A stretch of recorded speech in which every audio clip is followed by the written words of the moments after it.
Before we get started with this rambling review for Lost Soul Aside, everyone, full disclosure, I did receive this free and early copy of Lost Soul Aside from PlayStation themselves, so please take my opinion of this game with a grain of salt. What is going on, everyone? My name is Malcolm, also known as Baytuh, and just like the title says, I am here to bring you all a rambling review for Lost Soul Aside. It's been, what, about 7 to 8 months since my last ramble review. My last one was back in January. It was Ninja Gaiden 2 Black. I think I even said in that video that I would like to do more of this type of content for the channel, and I know I've been getting really good feedback on my rambling reviews. It's just that I know a lot of you guys like this type of content, not just the regular walkthroughs and let's plays and streams, but this type of content, the reviews, hearing my thoughts, opinions, and on video games in general, whether they be bad and positive or anywhere in between. It's just that, like, when I started writing and start thinking about doing these reviews, I'm just like, I get into my own head and over-explain and overthink things, why I like something, why I don't like it, anywhere in between, and over-analysis and start talking for like 30 minutes and not even getting to the point, even when I have stuff written down. So I'm gonna try to have things clear cut and concise as to like why I liked it, why I think this is good, and giving X, Y, and Z examples, why I don't like this X, Y, Z examples, and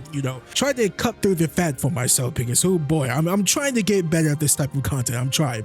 So yeah, before we get started with this review, if you guys could please leave a like on this video if you guys like what you saw. Please subscribe for more content. Helps about this channel a lot. Also, when you do subscribe, make sure you hit the little notification bell next to the subscribe button so you don't miss out on any content I post on this channel, and make sure you set those notifications to all as well. Please share my channel and my videos to all your friends, families, cats, and dogs, and whoever who nots. And you guys can all follow me on Twitter and on Blue Sky as well at Baytuh, B-A-Y-T-U-H. If you want to keep supporting me even further, you can do so by donating to my Patreon, PayPal, YouTube, Super Thanks, leave a tip, or becoming a YouTube member on my channel. All of those links are in the description down below, and as a pinned comment in the comment section down below as well. And with all that having said out of the way, without further ado, let's get started with this rambling review, because there's some things to talk about with Lost Soul Aside. There's some things.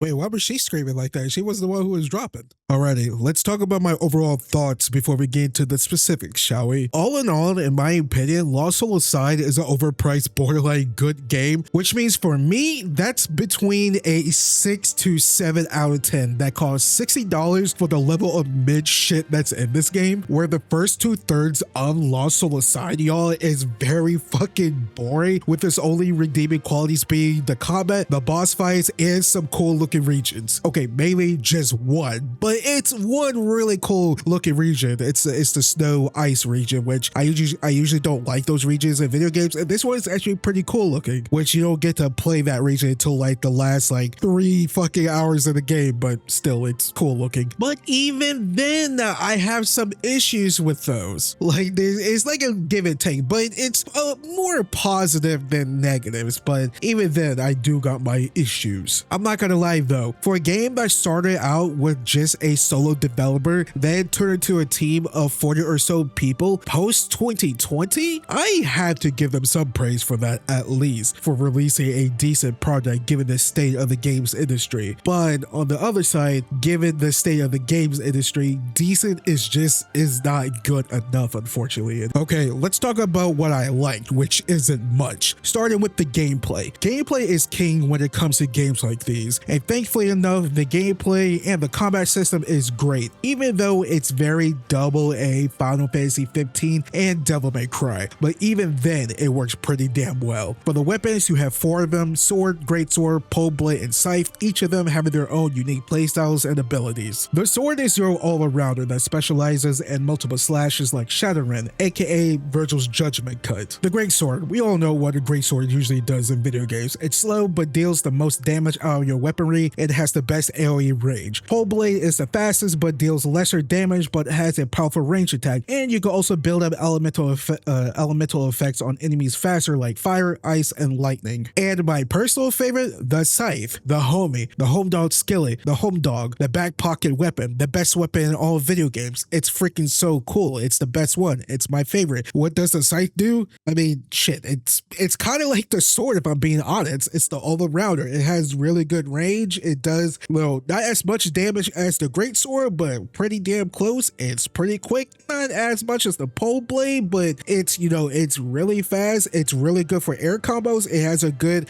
unique trait where you can leave behind these lightning nodes that deals AoE damage when you do combos and dodges. It's really good. I really like the scythe. It's my favorite weapon alongside the pole blade. But yeah, it's kind of like the sword in a way. So yeah, the scythe, cool. I also like the weapon accessory mechanic where you could have these charms that you can place anywhere on your weapon for additive buffs and extra passives like damage or gifted energy. They even show up in cutscenes, which is a nice touch no matter how goofy your weapon can look with all that stuff on it. Hi, hello there, Future Malcolm aka Beta here. I totally forgot to talk about 3 extra additive gameplay stuff, gameplay mechanics. Your Devil Trigger, I know it's not called Devil Trigger in this game, but when you look at it and if you play Devil May Cry, it's basically your Devil Trigger. Arena powers, which is extra, not traits, I mean they are traits, but extra like damage type abilities, skills basically, that has nothing to do, that's separate from your weapons. Trinkets, which are kind of like weapon accessories, but you could only apply 3 of them and they're on your persons. It's like rings and stuff like that from like Elder Scrolls and whatnot. So yeah, your Devil Trigger is, you know, self-explanatory. If you play Devil May Cry, it works the same way. I think I did it, I mean, it really did cross my mind when I was writing the script, because I mean I've only used it like 3 or 4 times, I believe, because, you know, going to the trinket part really quick, like your trinkets, like I said, like your weapon accessory, it adds more, even more paths and buffs to your person, to Kaiser. And there's one called Celine's Keepsake. It's when you're in the first alternate dimension and you die 3 times in a row, I believe, you get Celine's Keepsake, where number 3 is that you get a 15% damage reduction and you do 30% more damage. So it kind of made your Devil Trigger to a degree obsolete in a way until you fight some of the later game bosses, because you do so much freaking damage anyways. And trinkets, I just explained. Arena powers is like, I mean, it's your extra, it's like an extra, you know, extra ability that you can have. Like you could have, while you're attacking, you could throw down, you know, some bouncy bubbly balls that do damage, some turret like machine gun turrets that shoot gifted energy at enemies, shields, like if you play Ninja Guy, like a like Phoenix Wheel type ability, you know, stuff like that. It's pretty cool, it's neat. The gameplay isn't all sunshine and roses though. It does have some downsides, unfortunately, like most certainly when it comes to the sound effects for the weapons and the kinetic weight behind them. Like, what in the world, what the hell is this?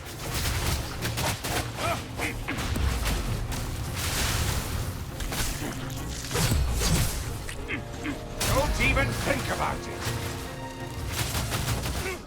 It sounds as lackluster and weightless as it did back in 2017 at PSX. Oh, Jesus. You guys remember PSX? God, that you just had to be there. I mean, I wasn't. I've never been to a live person event, but like, anyways, I digress on that. And when they showed it off again in 2021, it's like you're hitting them with big ass paper fans instead of a big ass steel sword. Big difference, apparently, I've heard through the grapevines. Also, another issue I have with the combat and the gameplay in general with you and with the player character and the bosses or enemies in general that you face is the visual noise. It's definitely an issue in my personal opinion. Definitely when it comes to the particle effects from your attacks and what the enemy can do as well. Like, there's a lot of hectic chaos that can happen all at once and you having a hard time seeing what's going on. And since it is a part of the gameplay, the platforming really not needed, honestly. It's very clunky and the controls get very janky when it comes to those sections.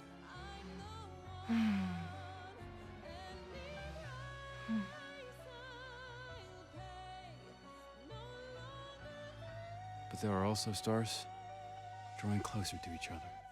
Now on to the things that I don't like, the everything else. Like I said earlier, the first 2/3 of the game, which is about the first 10 or so hours, is a damn snooze fest when it comes to everything but the gameplay and boss fights for the most part. Like, let's take the characters as an example. They're basically all forgetful, one-note personality character tropes, nothing more, nothing less. Take Kaiser. He's the generic boring main protagonist that you'd find in any generic and boring isekai anime with RPG stats only main protagonist can see. You know, all the Kirito knockoffs. We've seen them. They're fucking one of the most popular anime on Crunchyroll, which for some odd reason. Dude has no riz at freaking all, but somehow, some freaking way, the plot always happens to him, or he falls directly onto the plot. Like, I just don't get it, because writing says so, if that makes sense. There's Arena, which is a terrible fucking name for your Voidrat's companion. I mean, Kaiser didn't give it to him, but that's just his name. Who's an actual interdimensional dragon of some sorts. He's basically there to give you all the boring exposition dumps that goes in one ear out the other, and tells how much he is the almighty badass Lord Arena who shall not be trifled with. There's Louisa, Kaiser's younger sister, who really loves her brother. No, not in that way, more in this way. There's the hot book smart lady with the monocle who fucks with archaeology. The hot resistance lady who fucks with being the resistance leader. Other hot resistance lady, Zada, who's too cool to fuck with the resistance for too long. Honestly, she's arguably the best character in the whole entire game. She exudes way more main character energy than freaking Kaiser over here. I mean, she's the daughter of the freaking king, emperor, whoever from the snow region, which is my favorite region in the whole entire game. She has a backstory as to like why she wants to get powerful and get voice drag energy and all that stuff, which I wish they got into that a lot more. She has another master in the Mistwood, which I think is the second or third region in the game, that you have to fight all those guys. Like,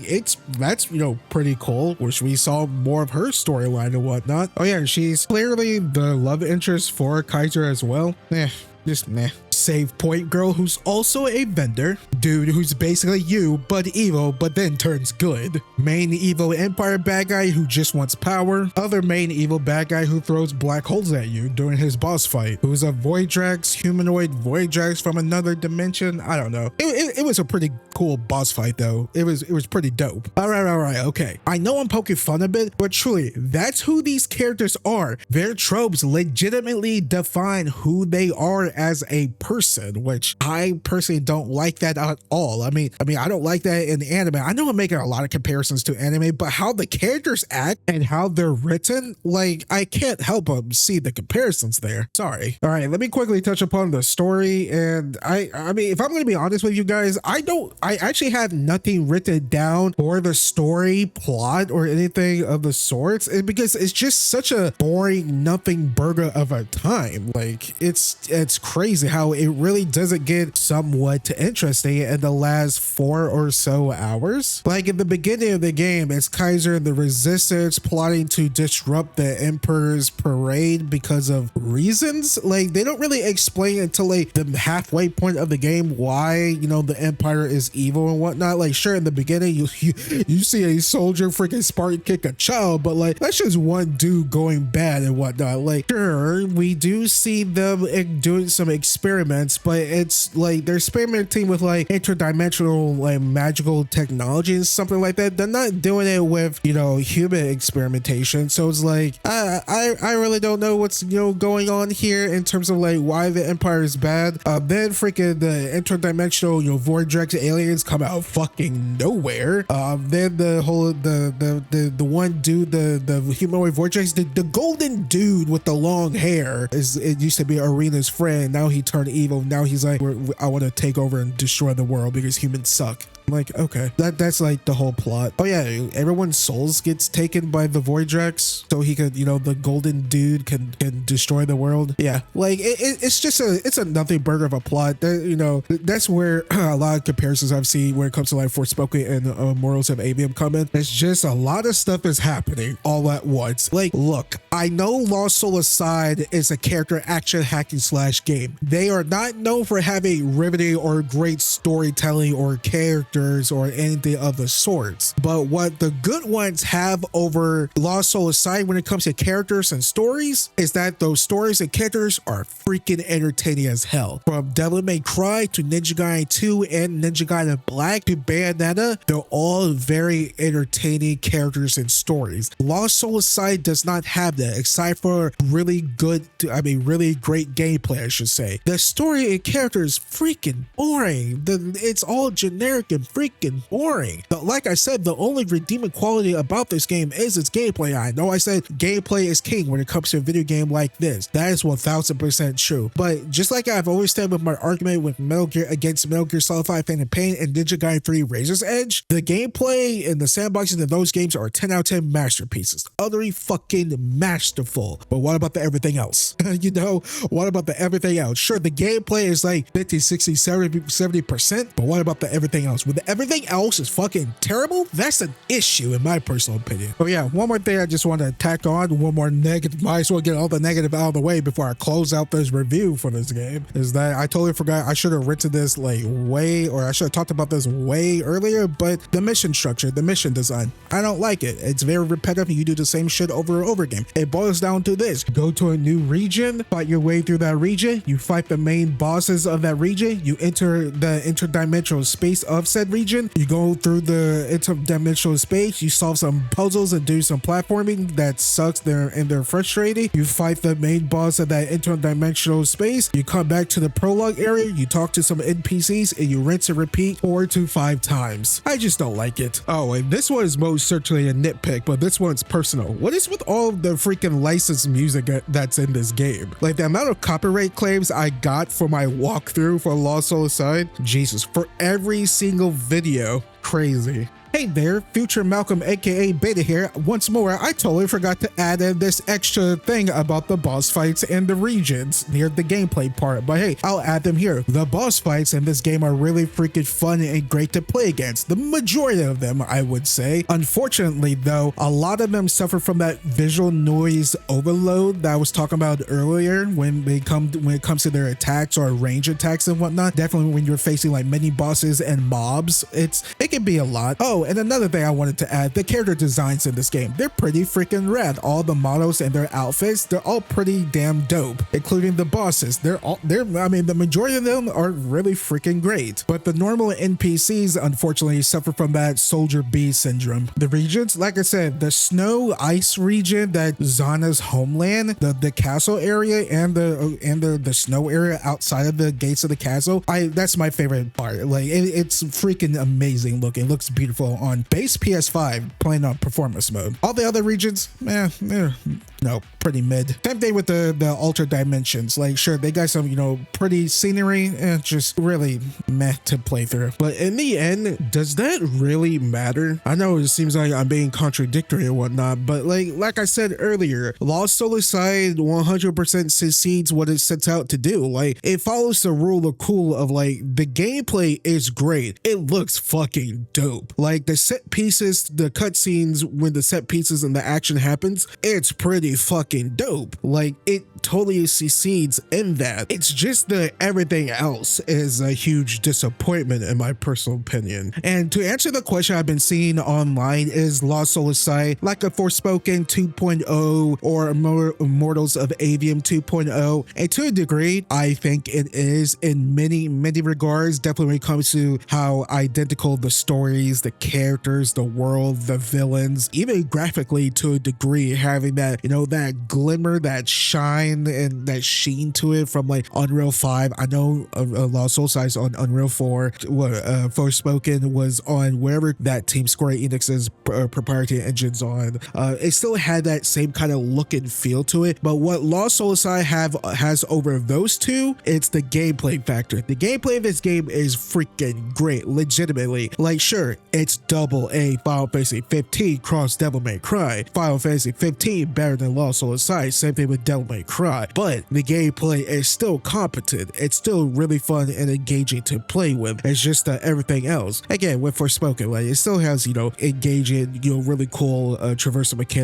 and Immortals of Avium has, you know, some cool and unique first-person shooting stuff, but like this is just like 90 day when it comes to the gameplay, a lot better than those two. I mean, I don't want to sound overtly negative here, like you know, this developer shouldn't make another video game ever. No, nothing like that. Like I would like to see, I would be interested I would say, and a Lost Souls side 2 or something else from this dev team here. It's just, my only issue is I just don't see the special it factor or like a warranted more of this in a way. I know I just contradicted myself. Like, I just don't like see that special, like, yeah, I want to see another one of this. It's just that the game here is, you know, pretty freaking good and competent. You know, kind of like, you know, Stellar Blade, that gameplay and the boss fight, the freaking music, you know, the fights are just so freaking intense and great and engaging. It's awesome. One of the best 7 out of 10 games I ever played. And when Stellar Blade 2 comes out, I'm like, yeah, I see it. Like, I see this is your guys' Assassin's Creed 2. I see the vision as to where you guys want to take this